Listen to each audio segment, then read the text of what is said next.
Yan si Bugoy, naglilinis ng kanal. Masipag na bata talaga yan si Bugoy, oh. Naisipan niyang linisin yung kanal kasi ano na daw yung kanal, barado na, kaya nilinis ni Bugoy. Ang bait talaga ng bata na to, oh.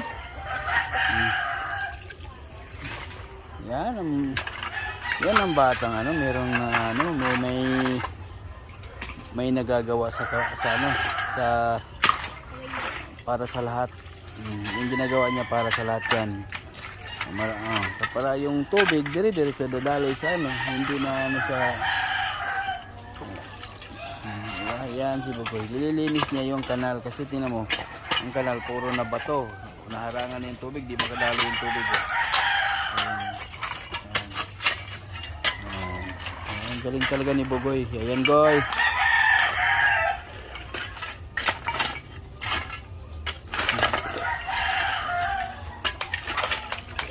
Yan, nililinis ni Bugoy yung kanal. Ang kanal yan dito sa ang kanal dito sa aming lugar. Mahaba yan, nililinis ni Bugoy yan dun. Ayan mga idol. Ang galing. Ang galing na nagawa ni Bugoy. Walang nag-utos sa kanya yan mga idol. Naisipan lang ni Bugoy yan.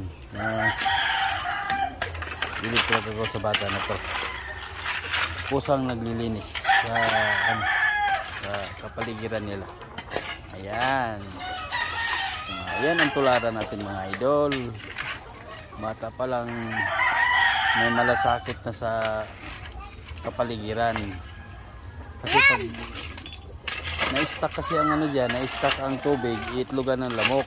Kaya magkakadinggi tayo. Kaya si Bugoy, nililinis ni Bugoy. Tapos yung mga kahoy, sinunog din niya kahoy. Yan. Sila din na nagsunog niyan. Yan.